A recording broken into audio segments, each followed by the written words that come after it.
I don't have my gavel, and this isn't quite a hearing, but I want to welcome everybody. This is a briefing. I was able to, last year one of the issues that the committee took on was, because we have oversight over the State Department and we've done a lot of work on embassies, is advocate for the president to follow through with his promise and move our embassy in Israel from Tel Aviv to Jerusalem. And that involved a lot of different things, but one of the things it involved with was me taking a trip to Israel in March of 2017 to identify the various sites that the United States had an interest in Jerusalem that could serve as both or either a temporary embassy location and then perhaps a permanent embassy location. And of all the sites we visited, the site that I identified as probably the most sensible is actually the site that we're going to move forward with shortly. In the course of that trip, I was able to meet with the mayor to discuss just, because there was a lot of, oh, should we do this? Is this smart? Is this but you hear the hand wringing on anytime anyone exercises any leadership, and the mayor, I think, was just very. It had a good impression on me about just how important this was for the people of Israel, but then also, how we would really be exercising global leadership by doing this and recognizing Jerusalem as Israel's capital and relocating our embassy there. We were hoping that the president would announce that when he went last May. He did not do that, but and partially because I think the committee stayed engaged. We held a really big hearing in November of 2017 that really packed the House and generated a lot of positive press right as the president was coming to the next inflection point for making a decision. And to his great credit, and against the wishes of a lot of his advisors, he said that, I promised to do this. It's the right thing to do. We are going to make this historic announcement. He did do that and said we're going to figure out, what the details will be on the embassy move, but it will happen. So at that point, that was a really big victory. But I think that, and initially when we knew the mayor was going to be here, we weren't sure what was going to happen after that. We weren't sure, yes, the president has said this. Yes, we have a great ambassador in Israel, David Friedman. He was gung-ho about doing it, but you had a lot of the permanent bureaucracy in the State Department who were not necessarily that enthused about doing this. And so we started to hear media reports at the end of last year and in the beginning of this year, well, it'll take 7 years and it costs $500 million to do anything or whatever, and that was totally unacceptable. And so, I talked to the ambassador, let him know that we will be engaged in conducting oversight if this is the direction it's going to go, that was not acceptable, that we needed to move. We had facilities that would require very small renovations, and we should get this done as soon as possible. And as we stand here now, we have an embassy opening scheduled for May 14th in Jerusalem at the U.S. Consulate Annex in the Arnona section of Jerusalem, and that will coincide with the 70th anniversary of President Harry Truman recognizing the State of Israel back in 1948.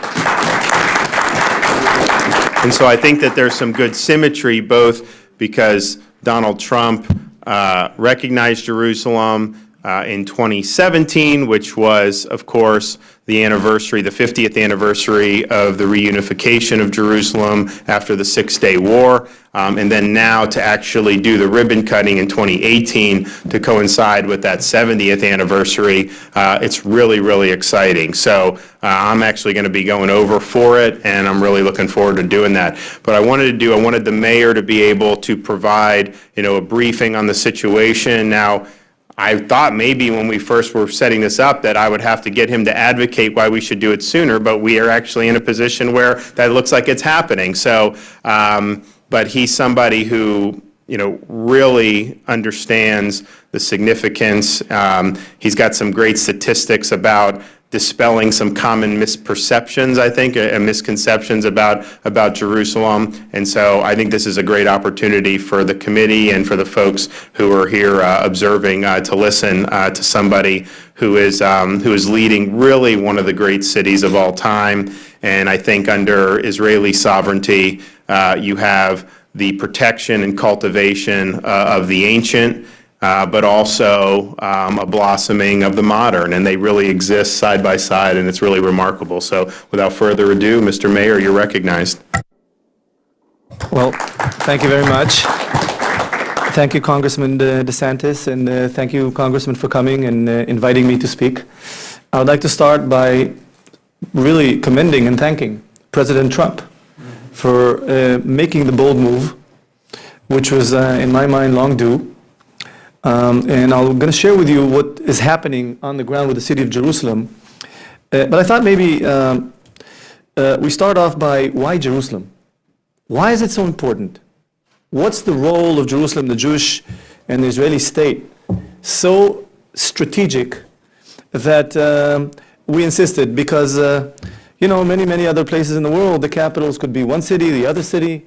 There was a debate, where should the capital of the United States be? A big debate, if it's in the north, in Boston, in Philadelphia, New York.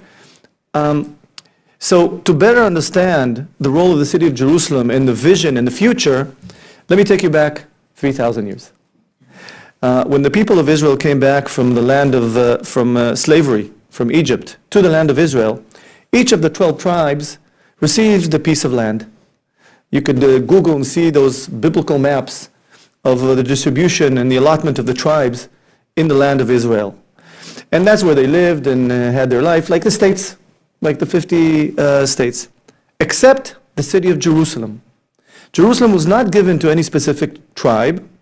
It resided between Benjamin and Judah. That's where the Temple Mount was, and on the north side of the city. And the city had inflow and outflow of people all the time, from all tribes. There are two very important phrases from the Bible I love to interpret. The one is that Jerusalem makes all people friends. Think a second of millions, tens of millions of people that come to the holy city, that, by the way, has over 70 names. And for 1,000 years, at any given moment in time, you see people from all tribes, Jews and non-Jews alike. Mind you that Christians came 1,000 years later, Muslims came 1,600 years later, but Jerusalem was the common denominator of all people. It belonged to all people. And it makes all people friends because at any given moment in time, the role of the city of Jerusalem, besides being the holy city, is focused on the common denominator. There's another very important phrase. In Hebrew, they say, Ki mitzion tetzeh Torah. The Hebrew speakers know that it's from Zion, from Jerusalem, which is a synonym to Jerusalem. New Torah comes out. Because anything that worked in Yerushalayim, the pilgrims went back home and everyone used to ask them, what's new in Jerusalem?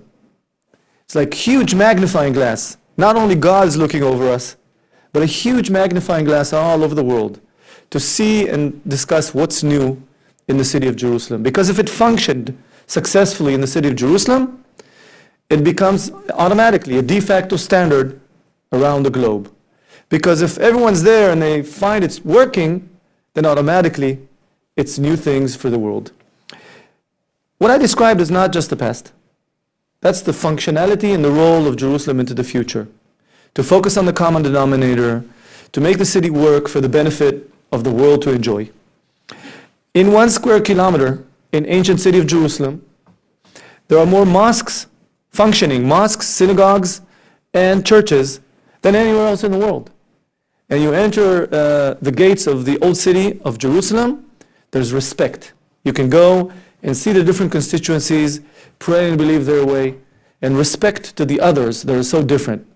Same philosophy, same idea of making sure that Jerusalem is open for the benefit of all people.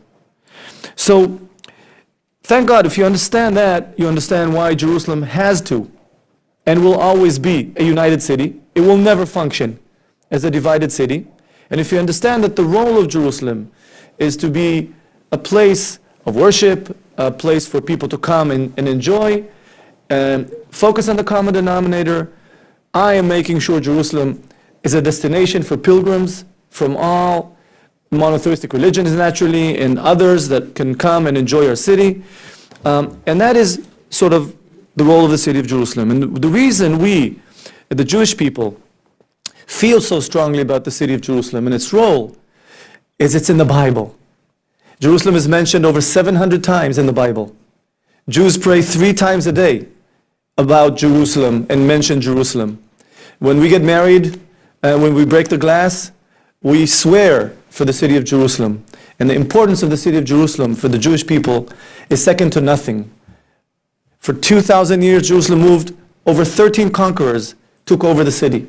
And every conqueror that took the city, none of them saw the vision of the city of Jerusalem the way it is today. And they all wiped out what was there before and felt that the city now belongs to them. 13 conquerors until the city was reunited in 1967, thank God, 50 years ago. So that is why Jerusalem, and Jerusalem has a role, and the more embassies move to the city of Jerusalem, the more people come and visit us, it's more and more fulfilling its role. And that is why we're so proud and happy that the decision to move to Jerusalem is very strategic for us. Now, a few words about the city. The city in the last decade is going through economic growth. We have 4% unemployment. We were tourism. I set a goal of reaching 10 million tourists a year. We were less than 2 million tourists all in all per year, which is very low relative to the potential of Jerusalem. Now we're almost at a run rate of 4 million tourists a year, and we will reach 10 shortly in the next, hopefully in the next few years. The tourism that go as referenceable customers to all the world, recognizing the value of the city of Jerusalem. In terms of high tech, Jerusalem was never, we have an excellent university, Hebrew University.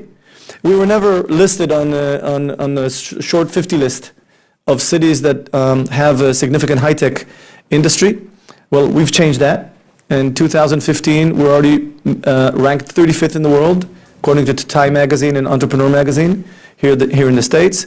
We climbed the ranks in 2016 to be 25th in the world. Last year, Mobileye, a Jerusalem-based company, was acquired by Intel for $15 billion, the largest ever acquisition in the country. And Intel is moving the Center for Autonomous Cars Research Center, Business Center, to the city of Jerusalem. And thank God the city is now doing very, very well. So it's very modern on the other side. To give you some statistics on security and safety, because many people, including you, Congressman DeSantis, and many people ask me, how safe is it in the city of Jerusalem? So let me give you a little statistic. It's called murder rate. The murder rate in Washington, D.C.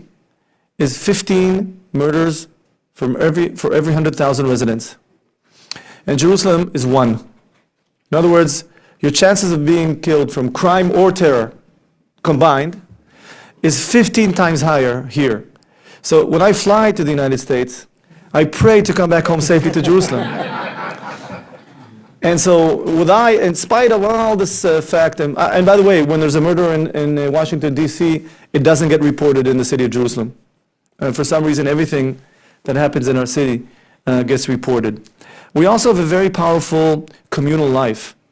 An amazing statistic that people are not aware of is that we've checked out homeless people. In Washington, D.C., there are 124 homeless people for every 10,000 residents. The number of homeless people for every 10,000 residents in the city of Jerusalem is 2. 1 to 60, the ratio of homeless people. We take care of all the people. While socioeconomically Jerusalem is still not the highest in the country, 3 out of 10, which is low, still we know how to take care of the people that are struggling with their life, and we care. We care about our families, we care about our community, we care about our city. And similarly, in terms of defense, we talked about the security. Today, Jerusalem knows how to deal and combat challenges by terror.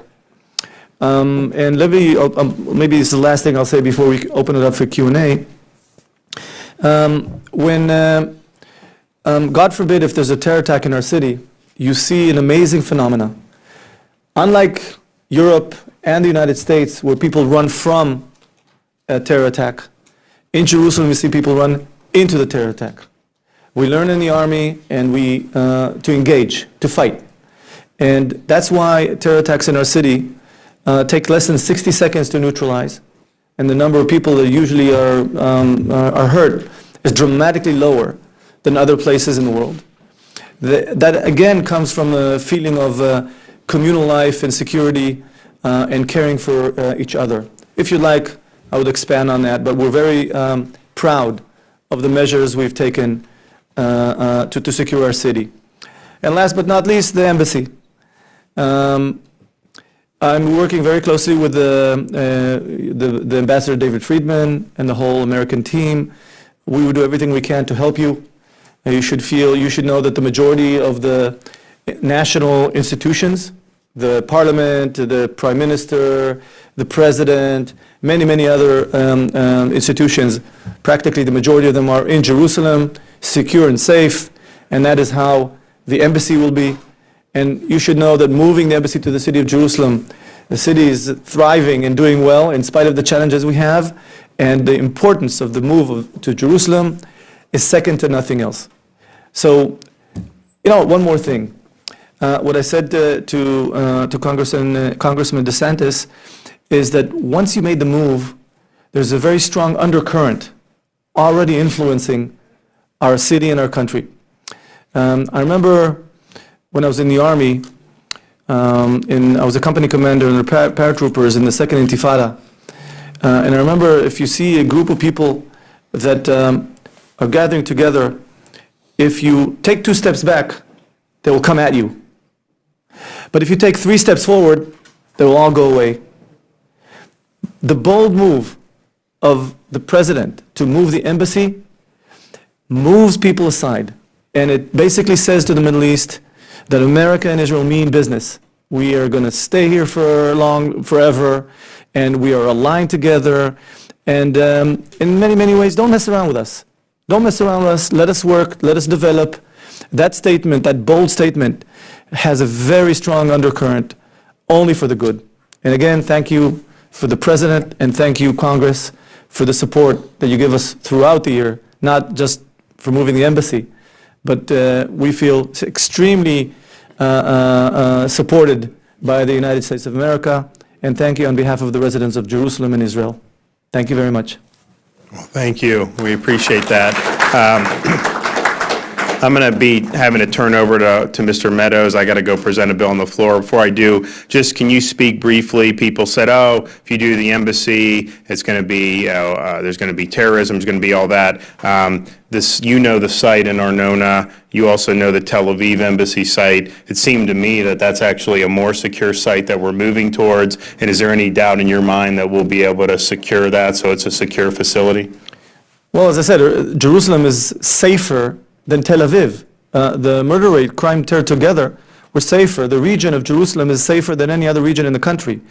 That's point number one. Point number two is, unfortunately, we saw 3 years ago a spike of violence for no reason. Because there was a rumor that Israel wants to change status quo on the Temple Mount, which is total nonsense. And we went through a round of violence with no reason. So violence could spike for no reason. So might as well do the right thing, and if violence strikes, we'll deal with it. But I don't think it should be a decision. It's not something to give weight to when you make the decision, when you make the right decision. And the security is, in my mind, God forbid if there will be a challenge, we know how to deal with them. Israel knows, Jerusalem knows, the United States knows. We mustn't shy away, not in the Middle East, not in Israel, not anywhere, from people that are threatening us. Great. So I'm going to have to excuse myself, but thank you for the time. I'm going to turn it over to Mr. Meadows, and then the other members will be able to ask questions. Thank you very much. Thank you, sir. Thank you very much. Ron, before you leave, Mr. Chairman, I would just like to say thank you for your leadership on this particular issue. This has been a passion for you. You've done an outstanding job of being an advocate. We really appreciate it. In a bipartisan spirit, for those of you that are watching, normally what we do is go back and forth between Republicans and Democrats. And so as the chairman has already opened up, I'm going to let the gentleman from Massachusetts recognize him, and we'll go back and forth on any questions. Thank you, Mr. Chairman, and welcome, Mr. Mayor. Thank you. I have been lucky enough to visit Jerusalem on many occasions. Part of the responsibility that we have on this particular committee is to review our embassies all over the world. And so we've, in a very painstaking fashion, looked at the security needs, not only in Jerusalem for a potential site, but also in places like Yemen and Beirut, and back when we had an embassy in Damascus that was active. I guess applying the same standards and the same concerns with this move to Jerusalem, ideally, whatever site is chosen, would we be able to have some level of an apron of protection around the embassy, or would it be something that would more be connected directly into the city street grid? I'm not quite familiar with what the final siting decision that has been made. You know, we have so many sites in our city that are protected. By the way, in Jerusalem, the major protection is not defense, it's offense. When you go and see in the streets, you will not see a lot of police, because the police is located where it should be, in offense. Best defense is offense. Yet the major institutions are guarded, naturally. Currently, you have 2 American sites in the city, 2 consulates. Actually, 3. 2. One is on Agon Street, and the other one is in Armona. And they are guarded, and they have the internal marine security and external security done by Israel, to the best of my knowledge. I don't think there's I didn't hear any concern in Israel that you need extra protection more than way over and above what you have today. I would be more concerned in other places, not in Israel. Oh, no, we are concerned in other places, such as Beirut, where we're on a That's a major challenge, yeah. street, and so we have traffic going by very close to the building, truck traffic, so we're concerned about vehicle-borne IEDs, things like that. I guess the question I had was, are we able to anticipate that we will have I guess the structural integrity and the preparations around our site, because it'll be a sizable embassy, as you well know, To the best of my knowledge, people feel extremely secure and safe. The building was built in the first place. That compound is built in the first place with lots of thinking about security. Okay. And mind you that you can't have, it's complicated to attack such an embassy. Yet, we must always be alert and aware. The best way to make sure that there's no attack, okay? Prepare for one all over the world. It's not just in Jerusalem. And to have the highest quality of defense possible. There's no doubt in my mind that Israel government will supply everything you need to feel as secure as anybody else in our city. Well, thank you. Thank you. I thank the gentleman. The chair recognizes the gentleman from Georgia, Mr. Heiss. Thank you, Mr. Chairman. And Mayor, thank you so much for being here. Pleasure. We are excited about what's happening with the move of the embassy. My question is, I think I know the answer. I think you just alluded to it again. But others in the region, how will they respond to the move? Do you believe it'll bring stability or not? Actually, I think it will, but I'd like to hear your opinion. Well, they say that in the Middle East it's hard to predict the past. It's a complicated That's question. true here in D.C. as well. I think that we should be always on the alert. And I said earlier, in our part of, it's a tough neighborhood, and things could spike for no reason. Therefore, we should always be ready, both in the defensive but also on the offensive. The reality is that if I look in the past a second and sort of try to explain the difference, decades ago, the Americans were always on the side of Israel. and the Russians were always on the side of the Arab neighbors. And we had a time where it wasn't clear where America is with respect to the support of Israel. And so, at best, it seemed like the American administration became neutral and stuttering about move, no move, are we with the Israelis, not with the Israelis. And you saw that it had influence all over the world. The radicals became more radical, the Europeans became more negative. Excuse me? The influence of the decision America makes is huge all over the world, not just in the region. So now when President Trump becomes a strong supporter again and makes a bold move, it's clear that America is back to be very supportive of Israel. And so it moves everyone that was sort of, wherever they were, they get it. They understand that America, nobody likes to fight with America. And a very clear statement that the President of the United States makes influences the whole world. I believe you'll see that it influences the Europeans, and then it influences all kinds of people. Well, wait a minute, if America did this, what does this mean? It means that tectonic plates have been moving with respect to approaches in the Middle East. Now, also, majority of people know that for decades, it did not work. It didn't promote peace.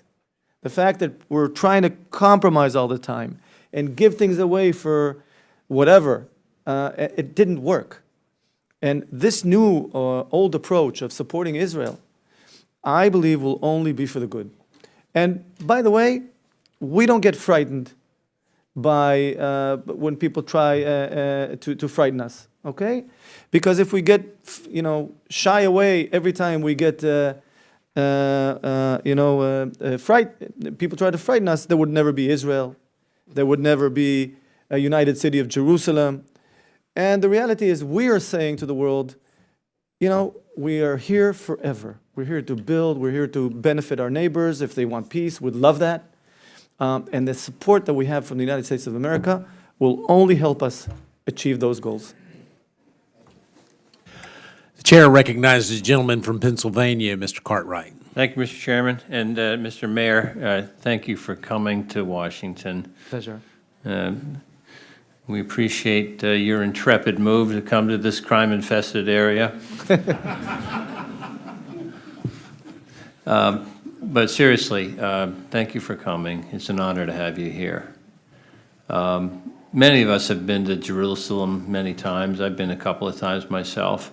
What a magical city, and such a historic place. I was a little worried when you started your comments 3,000 years ago, we would be in for a long haul here.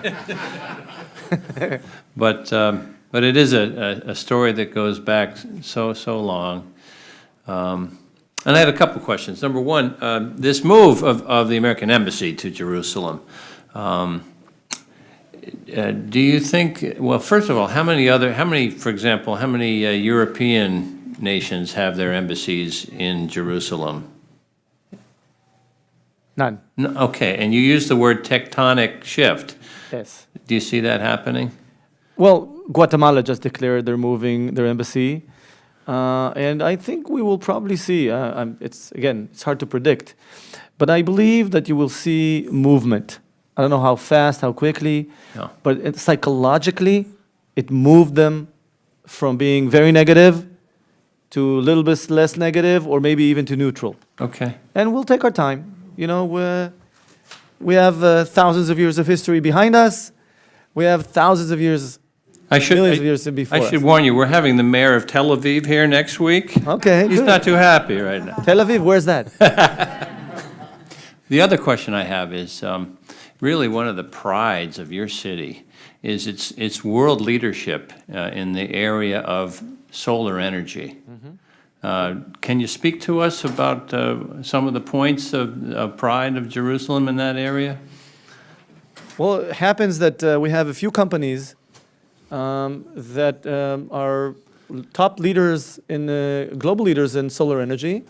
They're working here in the United States, working a lot in Africa lately.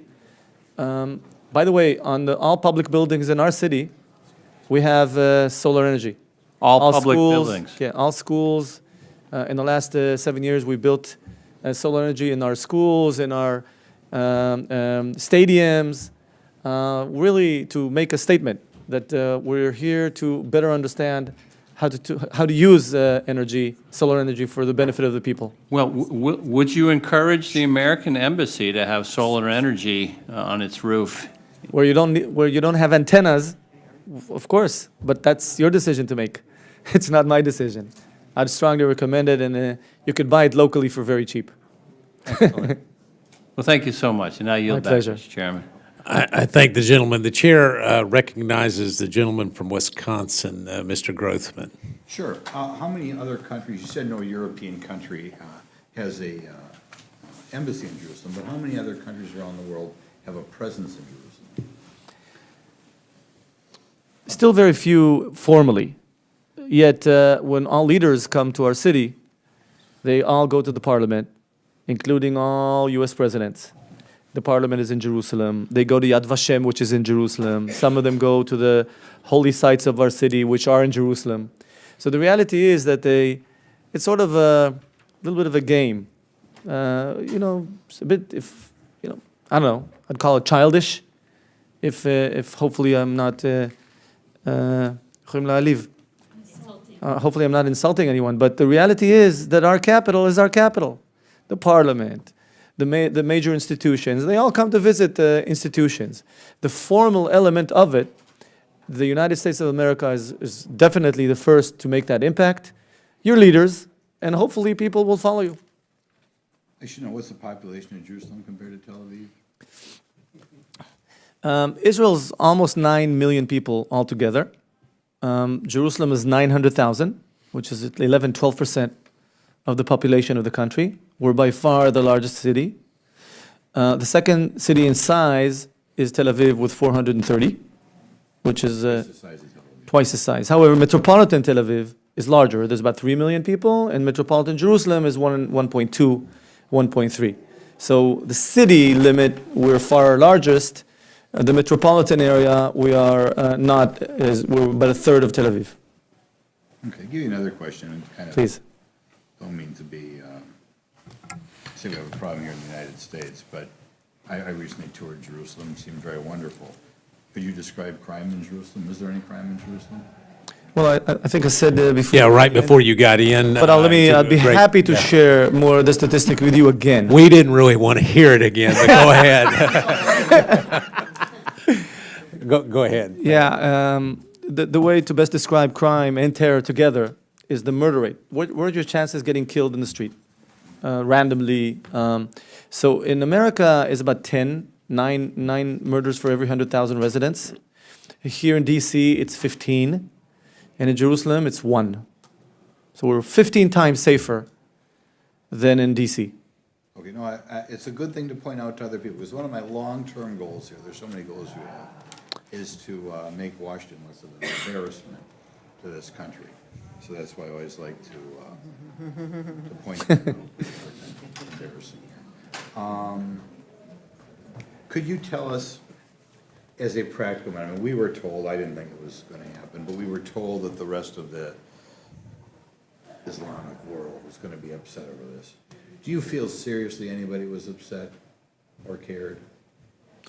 We had Possibly. briefed by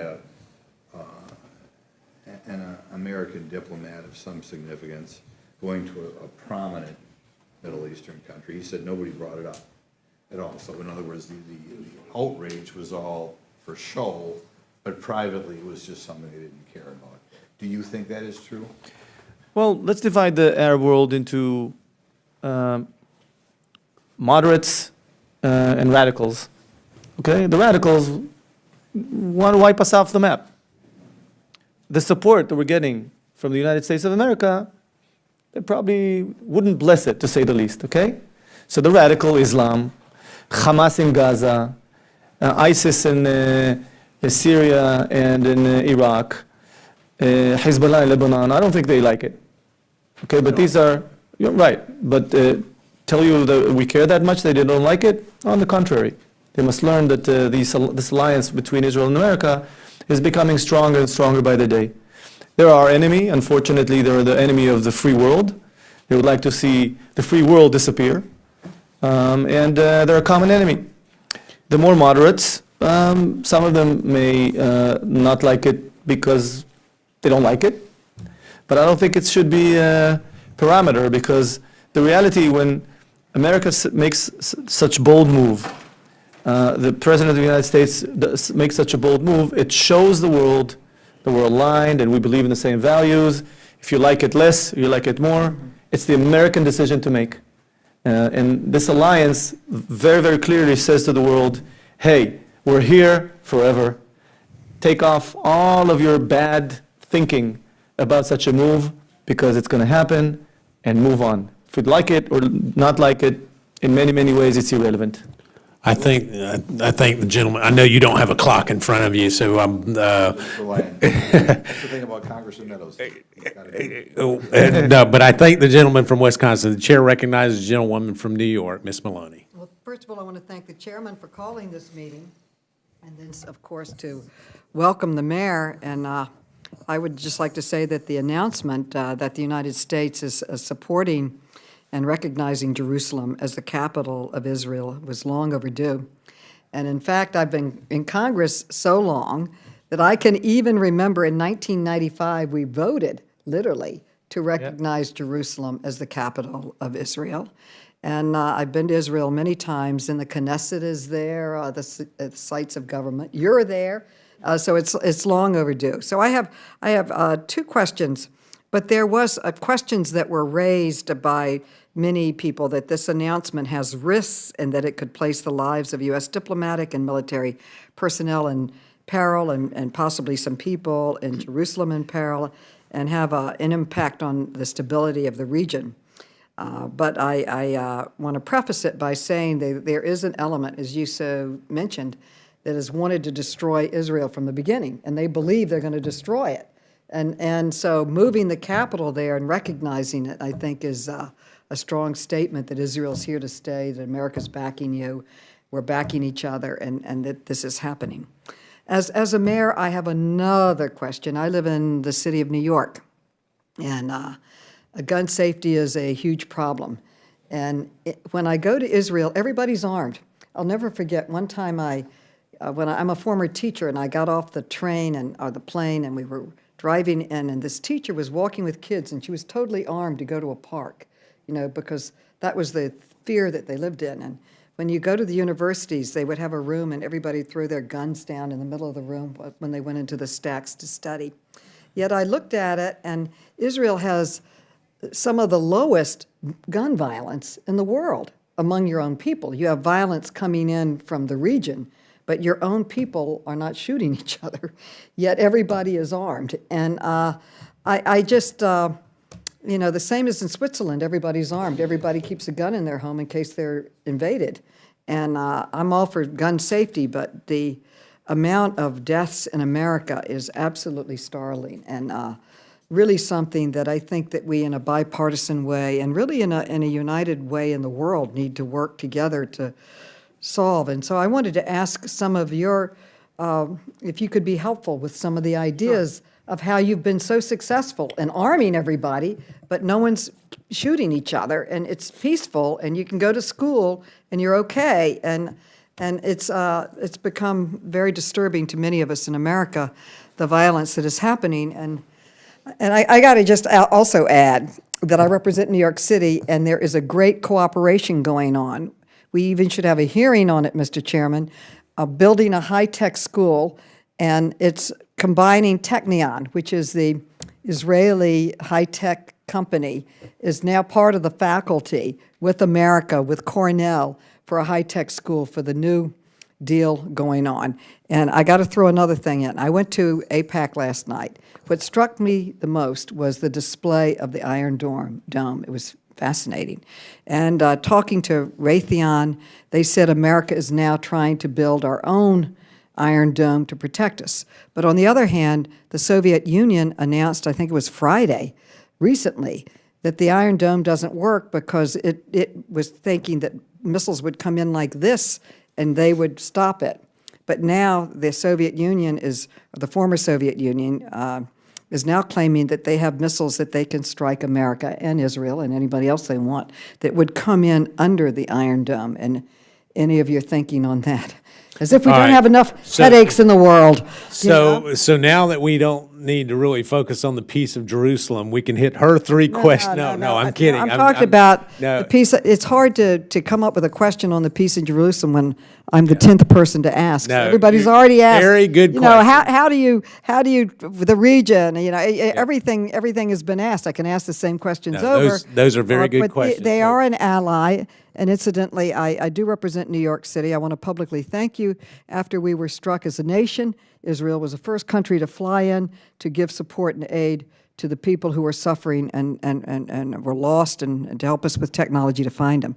But we've got a lot of joint things, and that Raytheon conversation was very upsetting to me. Here we're getting ready for the last war, and the new war has come into something new, and that's troubling. It should be troubling to Israel, too. Before I recognize the gentleman from North Carolina, you can go ahead and respond to some of those Okay. questions. Let me focus on one point you raised, which is gun control. I'm not going to talk about what's happening here. Let me share with you what's happening in Israel and give you a bit of a wider context. The wider context is that Israelis trust the government on gun control. Second point is that we all go to the army. A majority of us go to the army. And in the army, we learn how to use guns. Actually, we learn how to go to war and to be in combat. I myself, I'm a company commander in the paratroopers, so I've been 6 years in the army, and I know how to use guns, like the majority of the people that are doing reserves 30 days a year. So while we do 3 years, boys do 3 years in the army, we serve in the reserves until the age of 40 plus. So the majority of the men do constant retraining using guns. Now, I'll give you an amazing statistic. You know how many Israelis have guns? Civil Israelis have guns? 2%. Only 2%. So what you see are, if people in the reserve, if they're soldiers, they carry their guns home. But then they're soldiers. And on civilian life, you have to explain why you need a gun. It's highly restricted. You have to re-license every few years and train.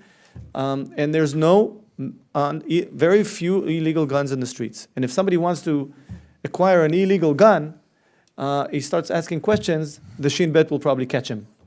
Because there are very few guns, and the Shin Bet and the police, the Secret Service and the police know how to catch the bad guys. Now, so the Israelis are part of the solution. We're not the problem, we're the solution. And if, God forbid, there's a challenge, most likely people will help their peer friends. So when we had a time of trouble, I've asked my residents to carry their guns. Then we doubled the police force.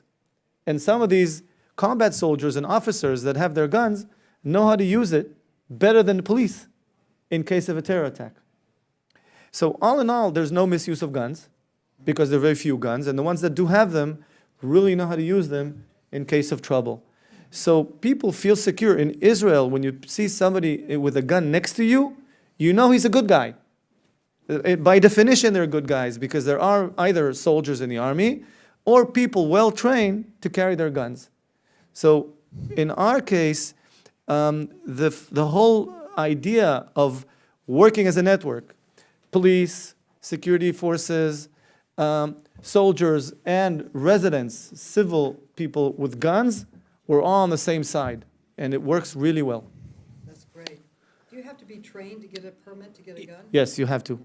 Okay. The gentleman from North Carolina is recognized. Thank you, Mr. Chairman, and thank you for your work on pro-Israel initiatives ever since the day you arrived. I think it's very clear. I think the more people that I talk to, the more they appreciate that. So thank you for your champion those causes.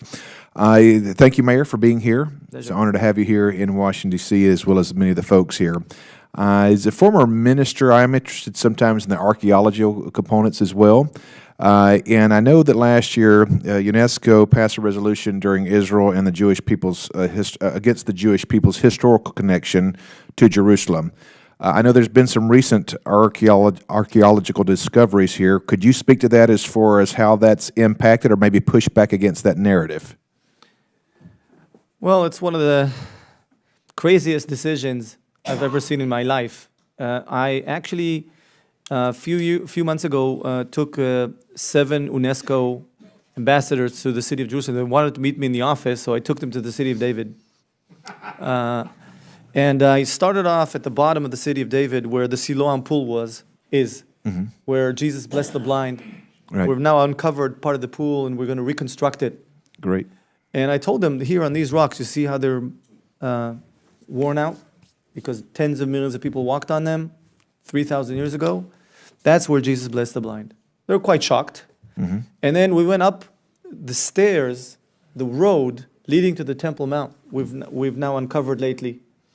And when they saw the stones, and you see that, but because when the city was destroyed 2,000 years ago, there was all rubble, yet the streets were not destroyed. So we're now uncovering the streets, and you can see and walk on them, and it's amazing to feel the feeling of all the pilgrims that used to go after the Siloam pool. Yeah. They used to purify and walk those steps, and it's an amazing experience. Then I took them to see the site on top of the city of David, and I showed them all around us, the churches, the synagogues, the mosques, and I said, you see, they're all functioning and working, and this never happened for 2,000 years. And by the way, people live in that area. It's not just archaeology. People live on top of the archaeology. So the challenges we have is how do we maintain quality of life in enabling the residents to live their life, doing the archaeology wisely, and enabling more people to see it. Because our time is limited, let me just ask one more quick question. A lot of people have said that Trump's decision on this will undermine the peace process. Is there any evidence that you would have that would agree or disagree with that? We're not trying to reveal my bias too much. I haven't seen it, but would like to get your take on that. We have a peace agreement with two neighbors, Jordan and Egypt. I didn't see any change in the relationship we have with them.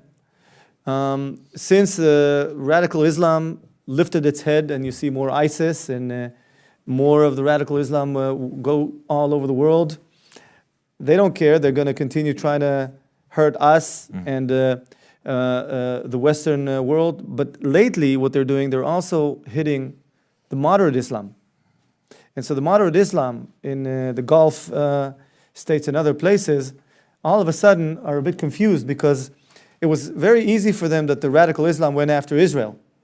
But now, because of the physical proximity, the radical Islam are going after the moderate Islam states. So they're now confused as to what do they now do.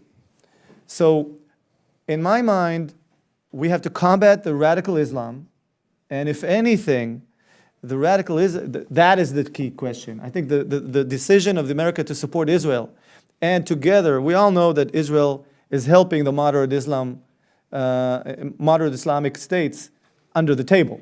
This is something that is public knowledge.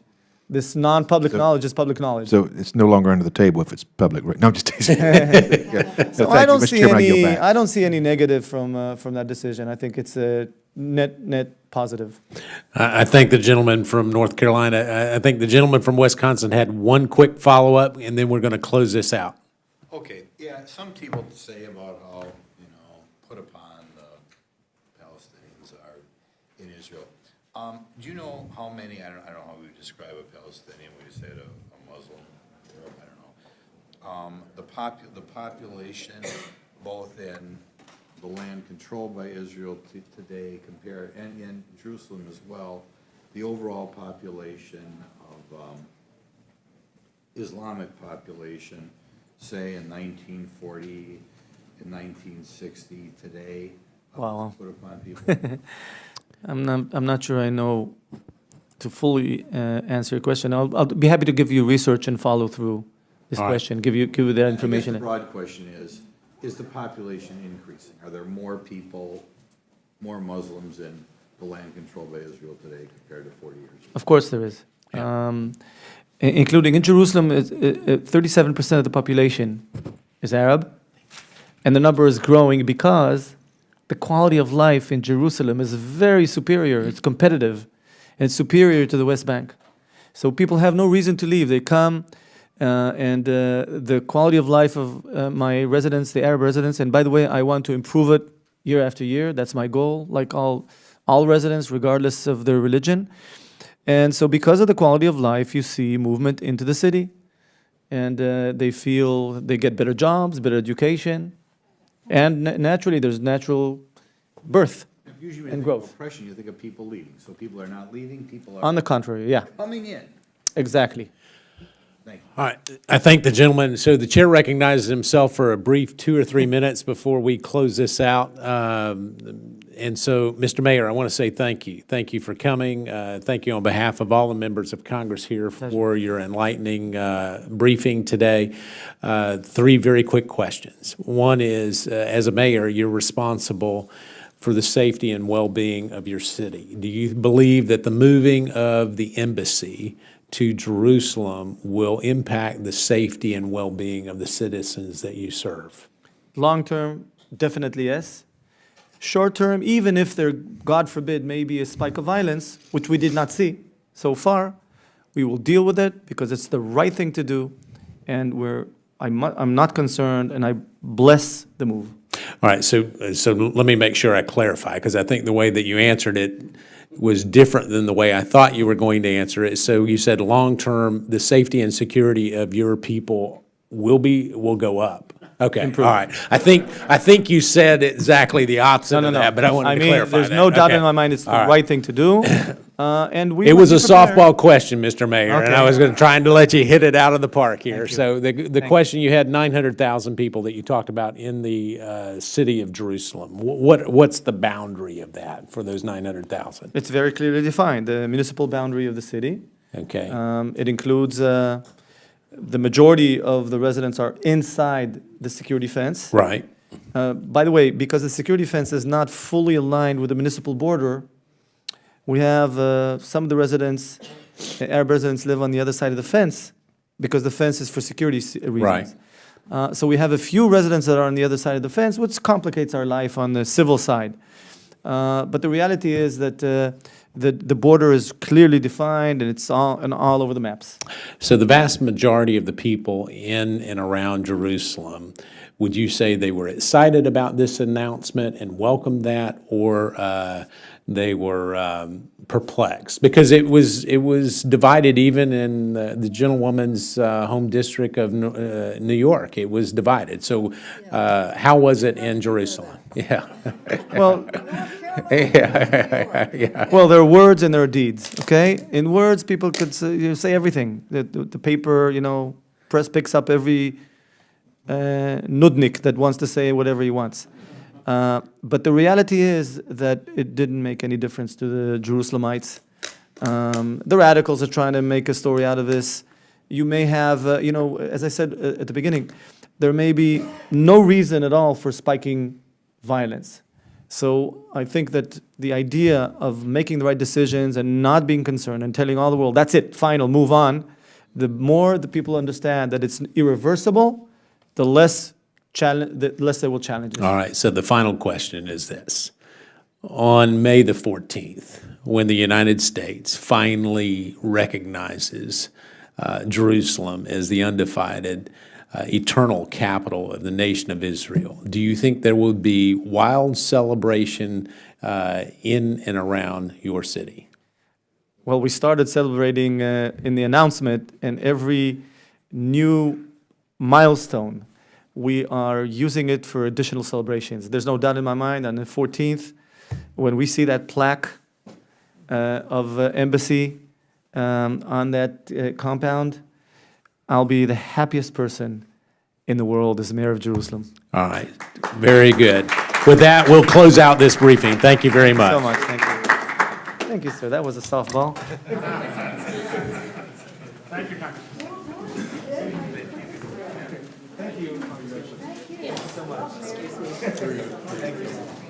Thank you, sir. My pleasure. Thank you very much.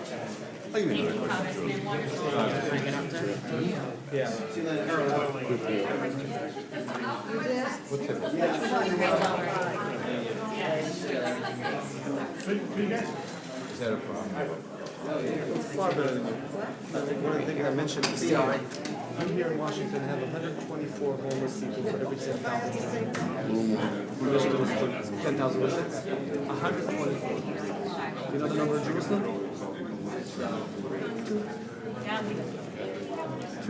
1 to 60. And by the way, we are less socioeconomically, we're lower, relatively to other places in the country, and of course lower than but it's a sense of community, care for each other.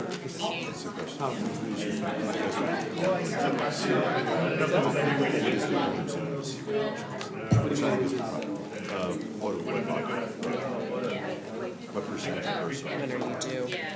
Birth? Yeah, older what? What is that? My sister just had her second. Oh, I'm not. She's still working. That's amazing, you don't have any of the So social. she's trying to manage. This is your first. Get a picture. So you're right there as well. Mr. Mayor? Of course. Barbie, here, let me get Get one right here.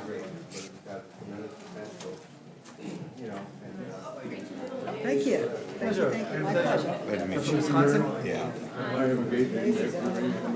Thank you, Glenn. Everybody else left, but thank you. This was really nice of you to bring us. And Also, I have a friend of Teddy Cole, Wow. and also Synchrony, so in his wedding. Wow. So, who do I call when I come? My team here. I'm Barbie Jones. I work with Dick. Hi. Pleasure to meet you. Who's your age? I'll give it to my team. Sure. Michal, Bosnia. Thank you, nice to see you. I'm here over there a lot. I'm the head of the Jewish Community Are in you Ohio. American or? Wonderful. Nationally. Thank you, Dick. So any way I can help you? Thank you so much. Nice to meet you. Dick wants to visit us when he's in Jerusalem. I have a gate named after me in Mount Scotia. One of the 6 gates to the He city. does a lot for the Jewish community here. Barbie Jones. I'm going to work with Sir, Pleased to meet you. We I'm have. proud of what you do. thank you very much. Thank you very much. And his contact information is there.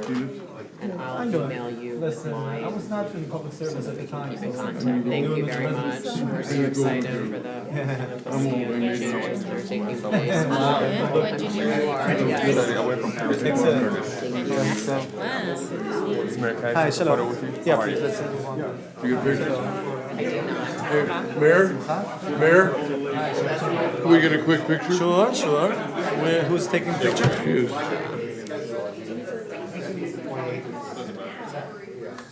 Yes. You'll be in our local paper. May I also get one too? oh yeah, here this is.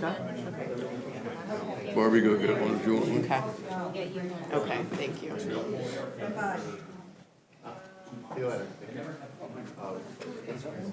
Pleasure. Mayor, would you mind if I also got Sure, one, no please? problem. Thank you very much. You waited so kindly. Thank you. Thank you very much. Get it?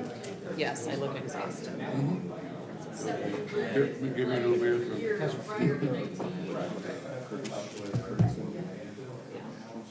Is that my file? It is. Let me just put everything in my bag so I can have hands to move. What'd your dad say? I don't, you know what, I didn't even look. You know what, I don't want to cover this one. You know, he lobbies, and so we're not even, I don't know, is this it? I don't know, is that what they're? Here, there's an extra one you can have. You're welcome. Oh, where y'all from? We're from Cincinnati. I'm Barbie Jones. And this is, oh, so did I. Fellow alumnus. 1981, a long time. Okay, fantastic. And this is Dick Weiland. Where are you from now? I lived in Canton, Ohio, now I live here. Oh, you do? Okay. I was from Ohio, Wonderful. northeast part. Williams College, that's not in Ohio. Williamstown, Mass. Yeah, I've heard of it. It's very, very, not such a pro-Israel place right now, let's just say. It's a great one. I have a gate named after me in Jerusalem. Good for you, sir. Thank you. Keep waiting. I know you're not trying hard enough. You know what, there's